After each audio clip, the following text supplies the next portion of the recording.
Most people have some knowledge of the story of Noah and the Great Flood. So even though the story may be familiar to lots of you, I hope the way that I'm going to tell it will be both enlightening and refreshing. I'll do my best not to change any of the information in the biblical account, but just retell it in a way that will make it come alive. All right, here goes. The story of Noah in plain language. The story begins in Genesis chapter 6 by giving the reason for the flood. It's simple, the corruption of the human race. The Bible seems to be saying that it was not only that the human race had degenerated into deep wickedness, but also that the human genome had been corrupted. These verses explicitly state that the sons of God, and here I think it means fallen angelic type beings, interbred with human women. The result was what the ancients called heroes or demigods. Demigods means half-gods.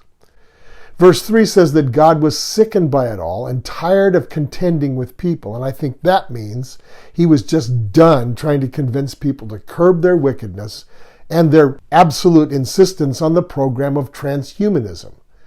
So he set a limit of 120 years for them to turn it around, after which wickedness would move the human race beyond redemption. Verses 4 and 5, as well as 11 and 12, record that there were creatures on the earth in those days called Nephilim. In Hebrew, Nephilim means fallen ones. These wicked transhumans played a major part in the deep degeneration of the human race. So by Noah's time, people had reached a state where every motive was evil. In verse 6, God decided to wipe humans off the earth along with the animals. Now, some people might ask, why destroy animals too? And I believe the answer is implied. Think about it. If the human genome had been corrupted by these angelic beings, almost certainly the animal genomes were being corrupted as well. These fallen ones seem to have been intent on corrupting everything God had made. Verses 8 through 10 tell us that Noah was the one remaining exception to this corruption. He found favor with God because he was blameless in his generations. And that seems to mean that he and his family line were the only ones left not corrupted genetically. It also implies that Noah was not completely corrupted in character and was still open to God. In verse 12, God commanded Noah to build what amounted to a huge floating box, something equivalent to a modern supercargo ship. I'll make another video that deals with the actual construction of the ark. For now, just know that it was enormous. Something like 500 feet long by 85 feet wide by 50 feet in height. For those of you on the metric system, that's 152 meters by 25 meters by 15 meters. In verse 17, God promised to make a covenant or solemn agreement with Noah and his family and start over with them after the flood. In verses 20 through 21, Noah was told to take a male and female of each kind of animal and air-breathing creature into the ark, along with their food. Noah did not need to hunt the animals because they presented themselves when the time came. Chapter 7 takes us to the 120-year limit of God's patience. 120 years also seems about how long it might take for a small group of workmen to construct a vessel of that size with hand tools. God told Noah's family to enter the ark and wait. He also told them that along with the pairs of animals, they must take 7 pairs of the clean animals. Why? Because the animals classified by the Bible as clean, like cattle, sheep, goats, doves, and others, are the only kinds suitable for sacrifice. Obviously, if you only have 2 of those animals, the whole species would die out when one of them is sacrificed. So, 7 pairs of these clean animals. Just a week after Noah and his family entered the ark, God sealed them in. It began raining for 40 days straight. Along with the 40 days of downpour, the deep subterranean water reservoirs erupted through fissures in the earth's crust, sending up powerful superheated jets of water. These jets of water and steam eroded soil and rocks and added to the floodwaters. And we're told that Noah was 600 years old when the flood began, and that he had 3 sons, Shem, Ham, and Japheth. Along with Noah and his wife, the 3 sons and their wives were the only survivors as the ark floated at least 300 feet or 100 meters above the highest mountains. Chapter 8 tells us that the flood lasted 150 days or 5 months before the water began to recede. By the 17th day of the 7th month, the water had gone down enough for the ark to rest on the heights of Mount Ararat, which is a 16,000-foot peak in eastern Turkey. On the first day of the 10th month, other mountain peaks could be seen. About a month and a half later, Noah sent out a raven to find out how far the flood had receded. The raven never returned. Since ravens eat flesh, apparently there was plenty of food for it to feast on. Next, Noah sent out a dove, which returned because it had no place to roost. A week later, he sent out the dove again, and it returned with an olive leaf, which meant that trees had begun to grow again. After 7 more days, the dove was sent out and did not return.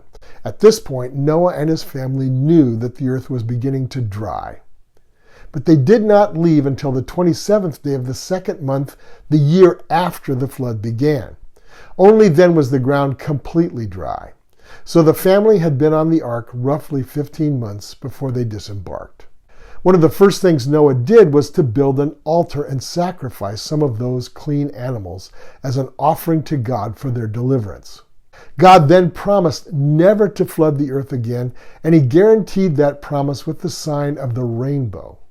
In chapter 9, God commanded Noah's family to multiply and fill the entire earth. That's the same command that God gave to Adam in the beginning. But there were many changes to life in the post-flood world. Now animals would fear humans because they'd be hunted or killed as a nuisance. And at this time, God allowed humans to eat animals for extra nourishment, although humans were forbidden to eat blood. Blood was stated to be sacred. Not only animal blood, but murder is a capital offense because human blood is also sacred. The final verses of chapter 9 relate a couple of incidents that happened after Noah's descendants began to settle the earth. At this point, Noah's 3 sons are named once again. We are told that all people living today are descended from these 3 sons in some combination. But when Ham is mentioned, he is identified as the father of Canaan. Now, why at this particular point is this detail featured? Because Moses, who recorded the flood in the book of Genesis, knew that in the future Canaan's descendants would figure heavily as enemies of Israel and of God's plan of redemption. Finally, there's the rather puzzling story of how Noah planted a vineyard and drank the wine from it. Now, it's a possibility that fermentation was unknown until that time. In any case, somehow Noah ended up in a drunken stupor inside his tent. Again, we're not told how or why, but his son Ham saw him. Apparently not only saw him, but took pleasure at seeing his father in that shameful situation. And we're left to wonder why Ham seemed to take delight in telling his brothers about their father's shame. Even more perplexing is why it is Ham's son Canaan and not Ham himself who receives a generational curse for this lack of parental respect. Perhaps Canaan was the one who informed his father Ham of Noah's shameful situation. On hearing this report, the other sons, Shem and Japheth, discreetly covered their father's shame by backing into the tent and throwing a garment over their father's shame without looking at him. When Noah sobered up and became aware of what happened, he blessed Shem and Japheth and prophesied that in the future Canaan's descendants would be their servants. The blessing of Shem seems to prophesy that his descendants were destined to bear witness to God's glory. The family line of Japheth is destined to have a greatly expanded territory, but also somehow will either be incorporated into or allied with the line of Shem. All right. That's where the story of Noah in plain language ends. I'll do a separate video on chapters 10 and 11, which talks about the nations that come from the 3 sons of Noah and their rebellion all too soon after the flood. This is Dr. Michael Bogart with Aspect Ministries and the Unexpected Bible YouTube channel. See you next time.